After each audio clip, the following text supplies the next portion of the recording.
Olá, boa noite para você que sintoniza a programação da TV Pai Eterno. Começamos agora o ponto 3 com um assunto importante para o coração de todos nós: a prevenção e o combate à hipertensão arterial. A hipertensão é a elevação sustentada dos níveis de pressão arterial acima de 14/9. Segundo a Sociedade Brasileira de Cardiologia, essa doença atinge cerca de 30% dos brasileiros e mata mais de 10 milhões de pessoas por ano em todo o mundo. A identificação e o tratamento precoces podem reduzir a mortalidade por causas cardiovasculares. No programa de hoje queremos saber quais são os fatores de risco e de prevenção, qual a relação entre hipertensão e Covid-19, quais os tratamentos e cuidados necessários após o diagnóstico. Para falar conosco sobre esse assunto, nós recebemos o cardiologista Dr. Frederico Nacruti. Bem-vindo aqui à TV Pai Eterno. Boa noite a todos, obrigado pelo convite. Vai ser muito interessante essa discussão aqui sobre hipertensão, pressão alta, que é um mal que assola não só os goianos, mas como todo mundo. Perfeito, muito bem-vindo. Também o nosso outro convidado, o médico especialista em nutrologia médica, Dr. Weder William. Bem-vindo, Dr. Weder, boa noite. Boa noite. Então, eu falava aqui, inclusive, antes de começar a gravação com os nossos convidados, que esse assunto me interessa. Aos 39 anos, eu sou hipertenso, já há 4 anos, tomo medicamentos diariamente para controlar a minha pressão arterial. Então, é um assunto que interessa a várias faixas etárias, né? Não só aos mais idosos, mas também crianças e jovens. Estou correto, doutor Frederico? Sim. A prevalência elevada de sedentarismo, consumo de sódio, o aumento da obesidade, o envelhecimento da população, aumentou-se a prevalência da pressão alta. Então, a própria Sociedade Brasileira de Cardiologia afirma que a partir dos 18 anos, todo indivíduo deverá realizar pelo menos uma medição da pressão no ano com um especialista. E falando dessa medição, a partir de que valor é que a gente considera que a pressão arterial é alta? 140/90, maior ou igual a 14/9, por 2 medidas, 2 aferições, você tem o diagnóstico de pressão alta. Vale lembrar que existem a monitorização ambulatorial da pressão arterial que o médico lança a mão para ter mais acurácia, que seria o mapa, aquele aparelho que a gente coloca no paciente, ele vai para casa e faz mais ou menos 80 medições durante o dia, para a gente ter uma curva, né, o descenso noturno. E vale lembrar também que existem aparelhos validados para fazer a automedição da pressão arterial em casa. O pessoal de casa tem que saber muito bem qual que é a posição que deve ser realizada a medida da pressão. Sentado, com a bexiga vazia, em ambiente calmo, com o braço apoiado, o cotovelo apoiado numa mesa ou no braço da cadeira. 5 minutos para aferir e você faz a automedida da pressão arterial com 2 medidas, um intervalo de 1 minuto cada uma delas. Muito interessante, inclusive, porque hoje o pessoal quer fazer tudo sozinho, né? Então já existem aí na farmácia esses aparelhos de medição de pressão e até esses relógios digitais. É confiável esse tipo de medição? Depende. No site da Sociedade Brasileira de Cardiologia existem as marcas. O ideal seria que seja medida de braço e não de antebraço e de punho. Mas existem também aparelhos de boas marcas validados para ser feita a medida da pressão no punho. Ainda para fechar essa introdução aqui sobre esse tema, quais as causas da hipertensão? Eu queria que o senhor explicasse isso até para eu poder puxar o link para a alimentação, mas quais são as causas da hipertensão? A pressão arterial ela é multifatorial, desde a idade, né, o enrijecimento das artérias, o adoecimento do endotélio, né, as artérias elas têm uma elasticidade E você, com o passar do tempo, com o envelhecimento das artérias, você perde essa elasticidade da musculatura das artérias. E isso aumentará a resistência periférica. Então, a idade, uso de drogas, uso de anticoncepcional oral, as mulheres em pós-menopausa,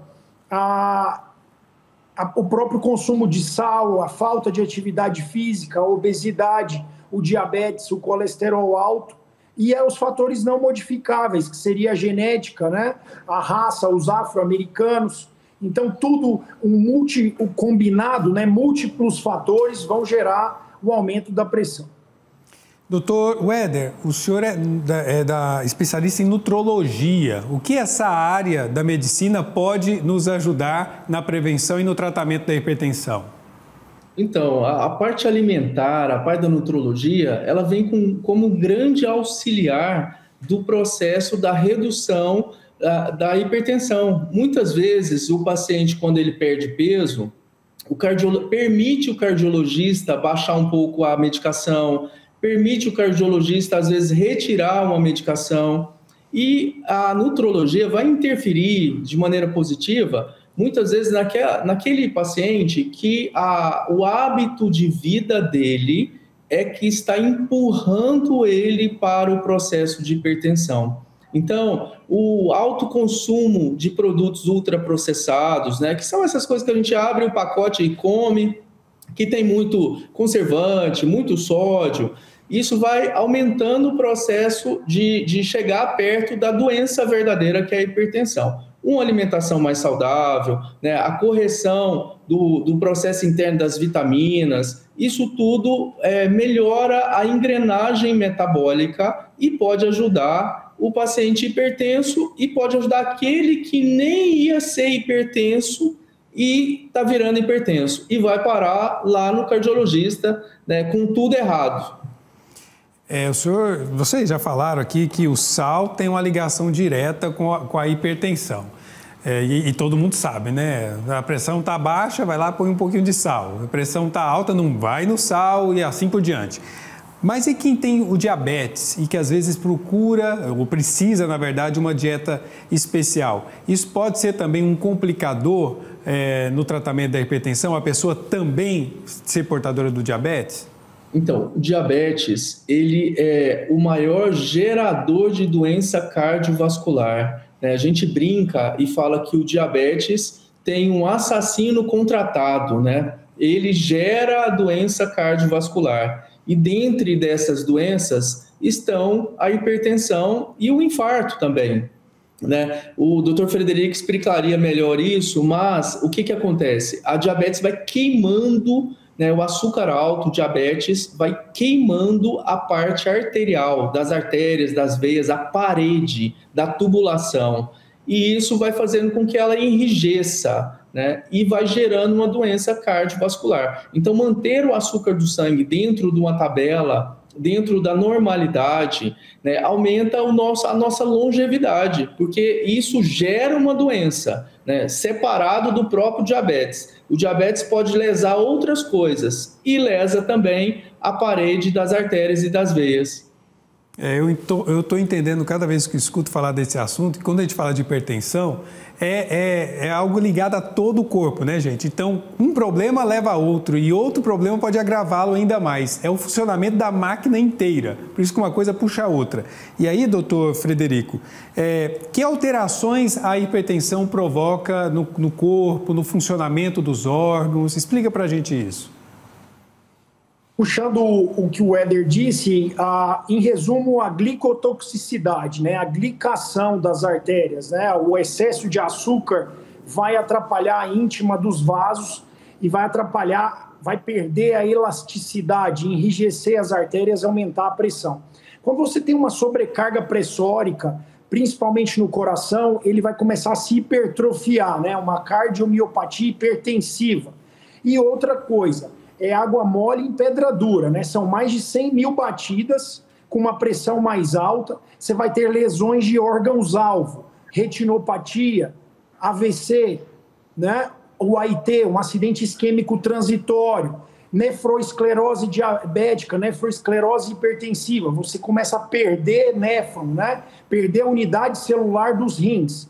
Então você vai ter insuficiência renal, maior causa de insuficiência renal, as duas maiores causas, elas estão sempre disputando quem é a primeira e a segunda, é a hipertensão e o diabetes. Então são doenças sistêmicas, né? Por uma sobrecarga, né, pressórica, principalmente pela obesidade, por exemplo. Por isso que o obeso, quando ele deixa de ser obeso, via emagrecimento por tratamento clínico, tratamento farmacológico ou cirúrgico, via bariátrica, ele perde muita pressão. A cada 10% de perda de peso, você perde 20 a 30% de pressão arterial sistólica. Então, o peso é diretamente proporcional à pressão. Eu costumo falar para os pacientes, você é uma picape, ali cabe 100 quilos. Se você coloca mais do que isso, se você colocou na caçamba 150, 200 quilos, você sobrecarregou o seu motor. E isso nada mais é do que a obesidade gerando pressão alta e que também vai gerar diabetes, né? Obesidade, 90% dos casos do diabetes estão relacionados com peso elevado. Mas uma pessoa magra, como eu, sou hipertenso. Isso pode ter origens emocionais e genéticas? Perfeito. Existem as causas não modificáveis, que é a sua carga genética. Você é uma célula do seu pai combinada com uma célula da sua mãe. Então, os fatores genéticos, fatores de gênero, de raça, fatores que não são modificáveis. Então, você tem essa carga que vai atrapalhar você mesmo, independente do peso, independente do seu estilo de vida, que seriam os fatores modificáveis. Outra coisa que você perguntou... Eu perguntei a respeito da condição física, né? Podem ser razões físicas e também emocionais, não é isso? Emocionais, perfeito. Os fatores emocionais, a gente tem que ter saúde emocional, saúde espiritual, isso faz parte do tratamento da pressão alta. O estresse crônico, né? O que a gente vive hoje, essa vida corrida, né? Esse mundo moderno extremamente acelerado, faz com que o cérebro produza mais adrenalina, que cai na corrente sanguínea e que vai fazer vasoconstrição das artérias e aumento da pulsação, aumento da frequência cardíaca, que vai aumentar a pressão. Vale lembrar o pessoal de casa que pressão é igual ao débito cardíaco vezes a resistência vascular periférica. E a adrenalina, quando a gente aumenta ela via estresse crônico, vai atrapalhar proporcionalmente a pressão. Doutor Éder, vamos falar então daquilo que entra no corpo da gente, daquilo que a gente come, né? Quais são os cuidados que toda pessoa deve ter, não só o hipertenso, para não desenvolver também a hipertensão, mas que toda pessoa deve ter para evitar essa alteração na pressão arterial? Então, esses dados a gente tem que iniciar, são detalhes do dia a dia, né? E o brasileiro, muitas vezes, ele é afobado, né? Então, quando decide emagrecer, ele quer emagrecer muito rápido, ele quer dietas milagrosas, né? Mas é aquele saudável do dia a dia é que vai construir esse caminho da longevidade, né? Eu vou aproveitar um detalhe que você falou, que é o seguinte: você é magro e tem a genética da hipertensão. Isso quer dizer que, assim, parece que não deu certo, né? Você tá magro e mesmo assim tá hipertenso. Mas se você tivesse no sobrepeso ou na obesidade, o processo estava sendo empurrado para frente fortemente. Então, o dano que a hipertensão pode gerar em você, ela estaria muito mais acelerada. Então, muita gente que tem a genética, às vezes fica contrariado porque faz tudo certo e mesmo assim tem que tomar o remédio, aparece meio alta de vez em quando. Mas nós temos que lembrar que se não fizesse tudo certo, estaria muito pior, né? E isso acontece com quem nem tem genética para hipertensão. Uma alimentação totalmente desregrada vai empurrar ele para uma hipertensão uma hora ou outra. Isso vai acabar acontecendo. Pode demorar um pouco, mas acontece. E ele nem tem genética, né? E a nossa alimentação, nós temos que... eu sempre dou um conselho do seguinte: não tem milagre, né? Não tem um milagre. É uma alimentação mais saudável, começar a comer coisas produzidas na própria casa, Eu sei que não é todo mundo que consegue o tempo inteiro, mas o máximo que a gente conseguir, eu estou em casa, então eu não vou ficar pedindo comida em aplicativo, eu vou ver o que tem na geladeira e preparar uma comida, né? Uma coisa que ali é mais saudável, é viva. E parar de terceirizar o nosso processo alimentar e puxar um pouco da responsabilidade da alimentação para o nosso dia a dia. Agora, doutor Weder, sempre que a gente fala de pressão arterial, de hipertensão, a gente fala de sedentarismo e fala da necessidade de atividade física, né? Eu, inclusive, comecei a atividade física por conta da minha condição de hipertenso. Aí a pessoa pega e fala assim, eu faço exercício para isso, e vai lá e come errado. Aí não faz diferença, né? Não, mas eu sou da turma do meio do caminho, né? Também não é uma vida de extrema regra que isso vai deixar a pessoa infeliz e estressada. Mas nós temos que ter uma atividade física, uma alimentação moderada, para que de vez em quando te permita comer coisa errada e não fazer mal. O que faz mal posso comer pizza no final de semana? Pode, eu faço exercício, né? Eu mantenho uma dieta mais equilibrada durante a semana, mas eu não posso comer pizza todo dia à noite e não fazer exercício. Isso vai ter um preço, né? Então é esse equilíbrio que vai realmente gerar um caminho de saúde. Quero deixar claro que isso não é uma consulta que eu estou fazendo aqui, estou perguntando o que o público também quer saber, viu? Por isso eu perguntei aqui sobre a alimentação. Mas agora, doutor Frederico, estamos ainda vivendo a pandemia da Covid-19, muitas pessoas tiveram essa doença, desenvolveram até formas graves da doença. E qual os riscos para os hipertensos que tiveram Covid-19, inclusive nas sequelas? Então, o hipertenso, ele libera ECA, que é a enzima conversora de angiotensina. É importante, as células do hipertenso tem mais receptores para a enzima conversora de angiotensina. E é uma das formas com que o vírus, a proteína spike, se liga às células via essa enzima conversora da angiotensina. Por isso que os pacientes hipertensos têm uma resposta inflamatória maior, são considerados mais graves quando adquirem a Covid-19. Podem ter mais sequelas, sim, porque já tem lesão endotelial e o vírus gera uma endotelite, né, uma inflamação do endotélio, e isso vai ser exacerbado nos pacientes com pressão alta. Em que faixa de idade as pessoas, então, devem programar a sua visita ao cardiologista? Então, pelo aumento da prevalência da pressão, a Sociedade Brasileira lançou essa norma que a partir dos 18 você deverá procurar um especialista uma vez ao ano para medida da pressão. Mas se você sabe, você é atleta, não tem fatores de risco, não tem genética para tal, a partir dos 35, você deverá adotar um cardiologista para fazer as medidas anuais da sua pressão. Bom, o senhor já disse a frequência necessária para a aferição da pressão arterial e as diretrizes atuais da Sociedade Brasileira de Cardiologia para início do tratamento. E é um tratamento que, inclusive, não é, pelo que eu sei, não é tão caro e também é oferecido na rede pública de saúde. Perfeito. Primeiramente, a gente lança a mão do tratamento não farmacológico, que seria a redução do consumo de sal. Por exemplo, o goiano chega a 12 gramas de sal ao dia, a Organização Mundial de Saúde recomenda 5 gramas de sal ao dia, 180 minutos de atividade moderada por semana, isso é uma indicação do Colégio Americano de Cardiologia, fugir dos alimentos ultraprocessados, aumentar o consumo de verdes, dieta DASH, que é rica em potássio, castanhas, ter o hábito de vida de alimentar mais voltado para uma dieta mediterrânea, com azeite, né, abacate, castanhas, carnes magras, frutas e verduras. O potássio, ao contrário do sódio, ele é hipotensor, né, então é importante ter uma dieta rica em potássio.